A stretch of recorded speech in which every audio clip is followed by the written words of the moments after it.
Hello and welcome to the Journal. I'm Steve Kendall.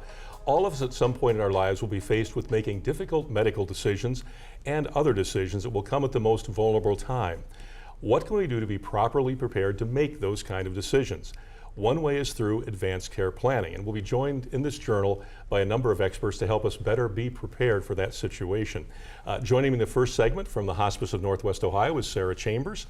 And also I have Barbara Gunning from the Hospital Council of Northwest Ohio. And I want to thank you both for being here today to talk about this really important topic. And I guess the first thing we probably need to describe for people is, what is advanced care planning? It's a nice name, but what does that really mean to the average person? Well, I'd like to tell you all about advanced care planning, but first I'd like to tell you about some of our partners. Oh, okay, sure. Partner organizations, because this is a regional initiative and a number of partners have made this possible.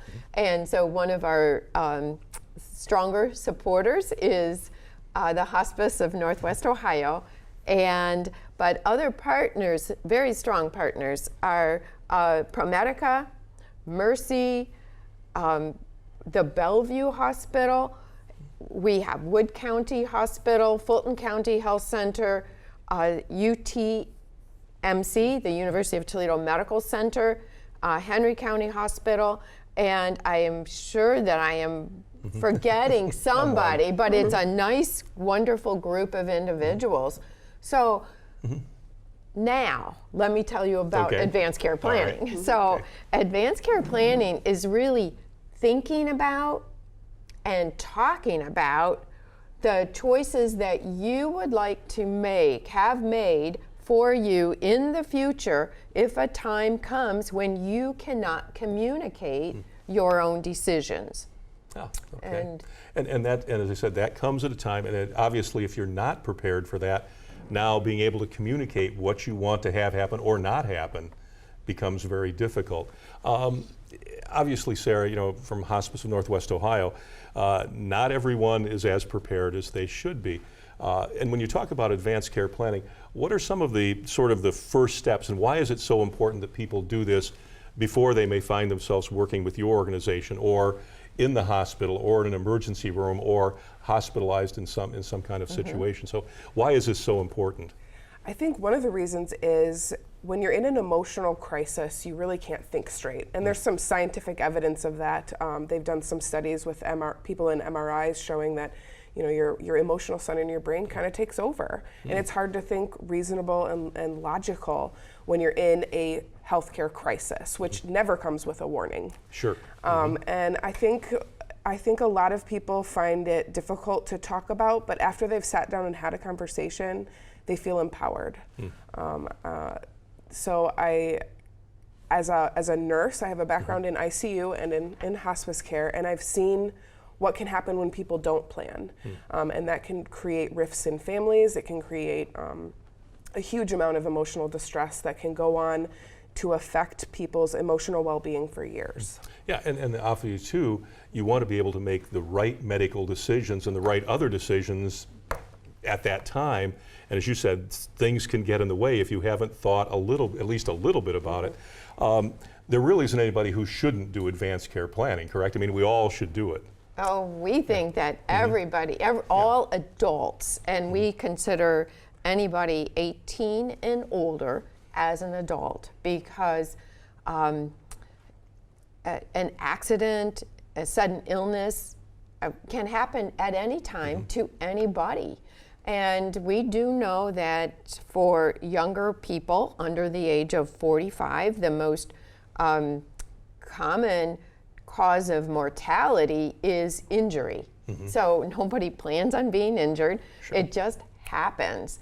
And certainly COVID, which we're just starting to get out of this pandemic, took a lot of lives. Certainly no individuals who were getting COVID were not planning on being in the hospital, perhaps being on a respirator, ventilator, and then some of them passing. Sure. So that was very meaningful over the past couple of years. Yeah. And Sarah, I think you mentioned the fact that this can create unfortunately unnecessary other issues with family members. Maybe someone believes they're the ones who should be in charge.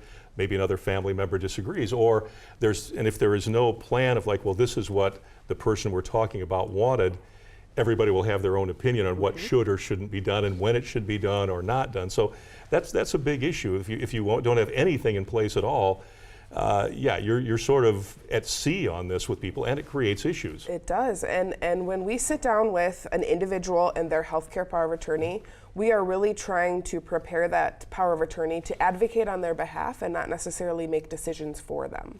And then there's a couple of common misconceptions, one being once I sign those documents, my healthcare power of attorney can make decisions for me, but that only comes into play if you cannot make decisions for yourself.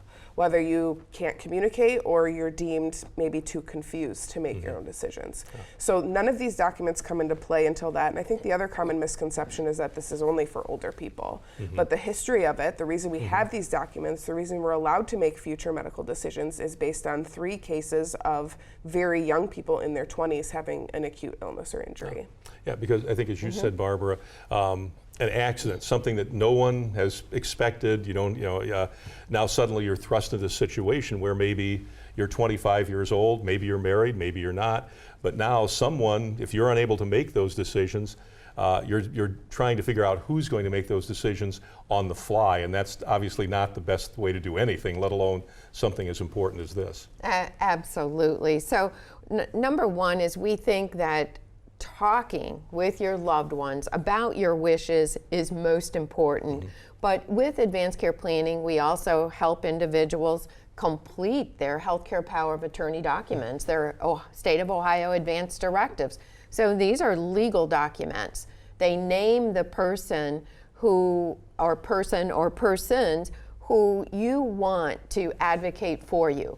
However, just having the documents is not sufficient. We have to have the conversations. So many people will say, oh, I don't need my documents because my spouse knows what I want. Exactly what I want. My daughter knows what I want. But in fact, that's not the case. And even in my own family, after knowing my father for years and years and years and being close, when the time came for me to make some decisions, I thought, I don't really know what his values and preferences are.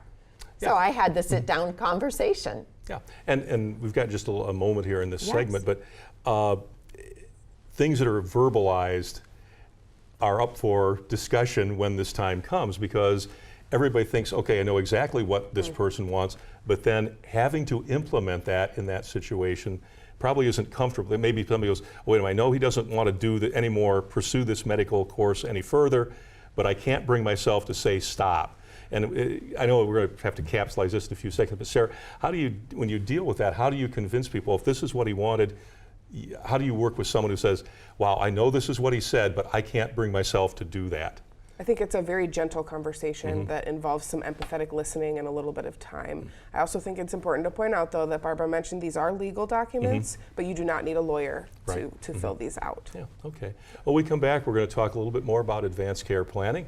Thanks for staying with the Journal. We'll be back in just a moment. Thank you for staying with us on the Journal. We're talking about advanced care planning, and joining me in this segment are Margaret Parker, a certified advanced care facilitator, and also Adosue Akudawa, who's a graduate student in health service administration at BGSU, and the person who kind of pulled all of this together for us. So thank you for doing that. Thank you for having us. When we talked in the first segment, obviously advanced care planning is important for everyone. Absolutely. But it's especially important for adults from racial and ethnic minorities. So talk about why it's so important for them.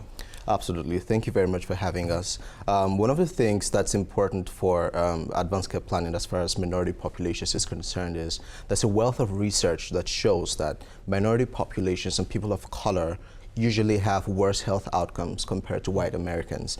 And so as part of national health equity goals, right, it's important for us to begin to extend advanced care planning just so that they can have equal access to proper care for end-of-life decisions. So it's really important because they are on the wrong end of the healthcare spectrum. They have worse access, they have worse outcomes, they have worse possibilities as far as healthcare is concerned. Now, why would they be Why is that? Are they just least likely to engage for some reason, or what are the reasons why we find them in that position?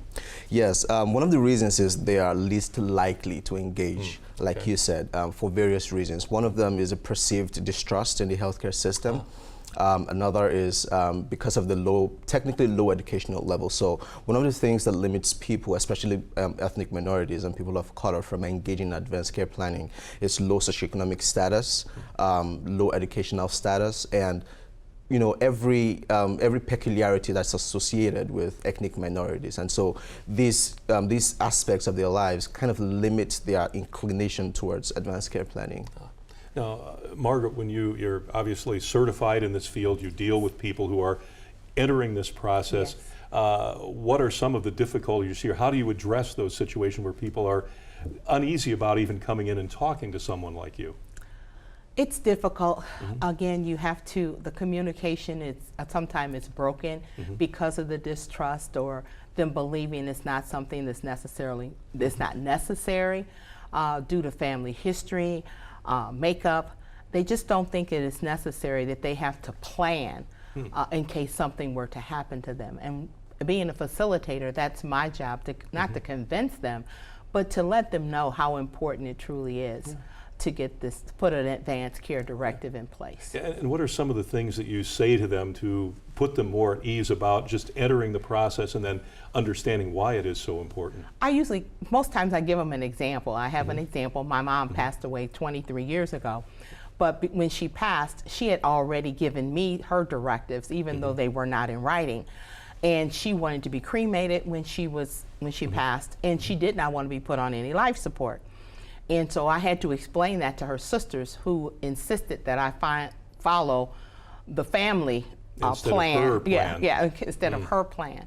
And so I used that as an example and let them know that the advanced care directive is to do what the person wants done and not what someone else may want done for them. Now, and I don't want to pry into your person, but how did you convince the rest of your family that no, we're going to do what our mother wants us to do?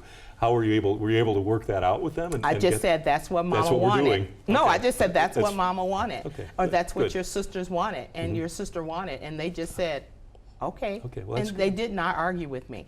But I have seen situations where family members have said, you don't know what she wanted. But once we have that conversation, which is also very important to have when you're putting together an advanced care directive, is to have the people around so you can have those conversations so that people are knowledgeable about what you're doing. And it's called advanced care planning for a reason. Yes. But it's interesting because I'm sure that at times, as you said, you've got a list of things that the person wanted done, but there's still that difficulty where someone in the family says, no, I'm not signing off on that. I don't agree.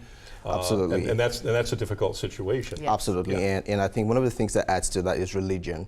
You know, when people think about advanced care planning and they think about, I don't want to die yet, I don't want to leave this world yet, which limits their inclination to, engaging in advanced care planning. So it feels they would they'll be more inclined to pray concerning their illnesses or to engage in other practices. And this is not saying you're going to die tomorrow. This is just saying, have a measure of influence on how you want to be treated if this happens in the future. It's going to happen someday. But you want to be able to influence what happens with you when it happens. And one of the things we're not good at as a culture in America is dealing with death and what precedes it and what follows it and that sort of thing. And this is as you said, it's a perfect example. I don't want to talk about it. But the most I don't want to deal with it because if I deal with it, then tomorrow I'll disappear. I'll die tomorrow. But advanced care planning isn't about necessarily dying. It's about, you need to put things in place in case we have an accident. We just went through the pandemic. Do I want to end up on a respirator? Is that what I want? So it's not necessarily about dying. It's about what medical care do I want administered to me if something were to happen to me. So a lot of times you have to take death out of the equation and let them understand that it's not necessary. We're not talking about you dying. We're talking about there being an accident or something that happens to you where you're, what do you want done? What do you want done for you? Right. And so Especially if it happens and you're involved in a situation where you're unable to communicate yourself. Right, Sure. right. And so having those directives helps inform them, Yes. teaches them what exactly they need to do. Yes. And so the families and the loved ones have peace knowing that they followed his or her wishes, Yes. as opposed to feeling guilt for the rest of their lives. Yeah, and that's a really good point, because it does take that sort of feeling of like, wow, do I really want to do this? Absolutely. And yet if the person said, look, this is what I want, you're right, it relieves, as you said, relieves that pressure of Yes. like, am I doing the right thing Am I here? doing the right thing? And yeah, that's a really good point. Absolutely. When you encounter people, I mean, what's the success rate of people that come in? Do a lot of them eventually subscribe to this, or does it take multiple approaches to get people to sign off on something or become involved in this process? The biggest problem that I find as a facilitator is getting the person to choose someone that they can trust to make carry out their directives, their instructions as to what they want done. So that's the hardest part, is selecting someone. If you have a family, say you have 4 or 5 kids, do you want to just choose the eldest, or do you want to choose the child that you know won't be so emotional and will do exactly what you are asking them to do? And I happen to be that child in my family because I didn't allow my emotions to come into play. I did what my mom wanted me to do. Now, one of the things we talked about early on was the fact that for minorities, getting them to engage is difficult. What are some of the things that you're doing to try and make sure that population becomes more engaged with this program? Yes, one of the things we're trying to do is to reach out to them in the language they can understand. And so we have a whole slew of certified facilitators that are blacks, that are Hispanics, that speak Spanish, so they can connect with them on a more personal level. And so because there's a wealth of research that shows that black women in hospitals tend to prefer black doctors to treat them, especially when they want to have deliveries. And so it's taking that same wisdom and applying it here, saying, will this person who has such a huge level of distrust for the healthcare system be more inclined to listen to somebody who seems to be like them, or somebody who society has termed different? And so it's breaking those barriers by bringing someone who can connect with them in a more personal level to drive home our goals. Okay. Well, when we come back, we can talk a little bit more about that as well. Back in just a moment, we're talking about advanced care planning on the Journal. Back in just a second. Thank you for staying with us on the Journal. We're talking about advanced care planning. One of the things we haven't touched on, and I'm joined again by Sarah Anadosiaway, is there a fee for this? What is it going to cost me if I approach the people we've had on earlier? I want to get involved in the program. What's the fee for this? There actually is no fee, which is fantastic. It only costs the time that the person is willing to put in. And so they can contact any of our partners in the regional initiative, which I think it's important to point out that technically these people are competitors, but we are working together to use the same language and the same approach, because that's how important this is. Well, and I think, I know when Barbara mentioned all of the partners, it does make it easier for the providers at that point where they're dealing with folks, if there's a plan, because otherwise they're waiting, and time, of course, is always important in these situations. It makes it easier for them to deal with the family and what the outcomes can be, and what procedures to do or not to do. So it is important for that. Absolutely. We've talked about demographics.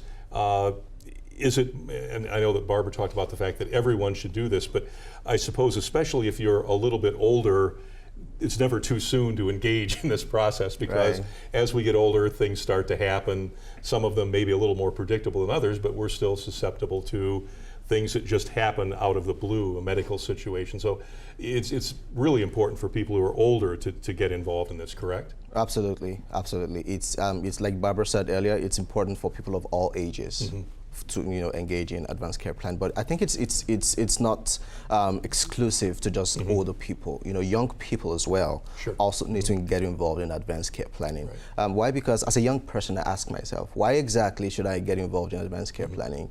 It's because I've come to realize that young people are not invincible. We think we're invincible. We think we can do anything, and we can go anywhere, and we can just live lives anyhow, and that there's some force out there that keeps us from protects us. That protects us, And when we hear about negative health outcomes, we tend to think of it as an old people's thing. But time and again, we have seen that young people suffer grave illnesses. Young people suffer grave diseases and accidents. And as a matter of fact, one of I think it's the highest cause of death among people aged between 18 to 45 is unintentional injuries. Sure. And so these things happen. And so young people also need to get involved in advanced care planning. We make decisions every day about what genders we want to be, what places we want to go, whether we want to marry, who we want to marry, what jobs we want to take, if we want to take those jobs. So if we make decisions every day of our lives, why shouldn't we make decisions about how we want to have our health care happen, especially if something happens that we are unable to communicate? Right. Yeah, and it's really important. I think as you were talking earlier too, Sarah, that that's a good point. Should be just another one of those things you do as part of your daily life. Absolutely. But a lot of times, I'm sure in your position, you see people who are now in this situation and maybe didn't plan as well as you would have liked. How do you, when you have those situations, when families come in a hospice situation especially, and they haven't really figured out how this is going to conclude, I guess, in that situation, that's a difficult situation to be put in, and you have to deal with people who are, again, not in the best of state of mind at that point in time. Well, we try really hard in hospice and palliative care. We have time built into our visits. We can do more than 5-10 minutes with a patient and family. And we are trying to incorporate that into primary care now so that young adults, 18 and over, start to hear about the language, start to hear about why this is important.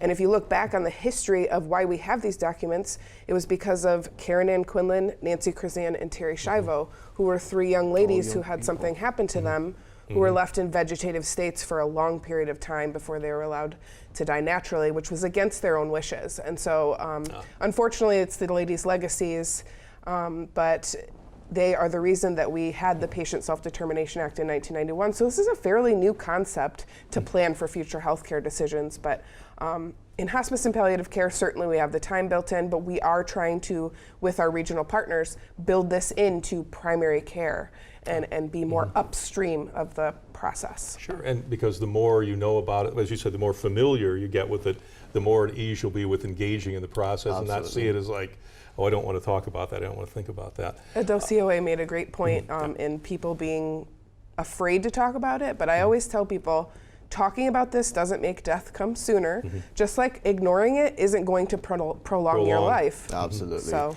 And on the other end of that, when I think about advanced care planning, instead of thinking about dying soon, I think about living carefully. So it goes hand in hand, right? So living carefully, but also having this plan in case this happens. Yeah, and I think the other thing, you would like to think that if you go through this process, it does relieve the pressure, the concern on everybody's part, whether it's the person who is putting the plan forward or the people who then have to apply it in whatever the situation is. Absolutely. That it does clarify a lot of things. At least that's the goal, obviously. I know that there's a discussion here too about a younger person being set up as their parent's healthcare agent. Talk a little bit about that, how that would work for people, because that's probably a little tricky to a younger person who now becomes the caregiver for their parent, and that's sort of a reversal of role, which we deal with to some degree in a good way, but not necessarily always. Sarah, do you, I mean, you have a lot of clinical experience. Do you want to speak into that? Sure. So in the state of Ohio, you actually don't need to sign off to be somebody's healthcare agent. And I found that out fairly early on when I asked my parents if they had documents, and they said, yeah, you're our agent. And I said, we need to talk. If I'm your agent, which I didn't know at the time. And most people, they don't necessarily know what they want, but they might absolutely know what they don't. Okay. What they don't want. And being the agent as a young person, just that conversation can actually be very empowering. And I don't want, as the agent, to be making decisions. I want to just be advocating for what my parents want. And that's how we prepare them. The conversation takes 45 minutes to maybe an hour for one individual. Usually I'm sitting down with a couple, and I have done quite a few younger couples. And at the end they say, I feel empowered. I'm so glad that we talked about this. I feel better. You're relieved, maybe a little bit. Relieved, yes. We have a plan now, Yes. which Absolutely. as you said, we have a plan for everything else in our Absolutely. lives. There should be one for Yes. this. What's the best way for somebody to get in contact to maybe become involved in the process? Is there a phone number, a website, or is there somewhere what's the simplest way to do it? Absolutely. It's a very straightforward and free process, like Sarah mentioned earlier. Just reach out to us at acp@hcno.org to get started. We have certified facilitators of all ages and of all specifications to work with you to help you through this process of starting your advanced care planning, to choosing your healthcare agent, to signing off your advanced directives and everything you need to know about it. Great. Okay, good. acp@hcno.org. Okay, great, because the more people we can get involved, the better it is for everybody and for the healthcare system and all of that too. Well, thank you so much for being here. And again, thanks to Barbara, Margaret, thank you very much for being here too. Thank you. You can check us out at WBGU.org. And of course, you can watch us every Thursday night at 8 p.m. on WBGU PBS. We will see you again next time. Good night and good luck.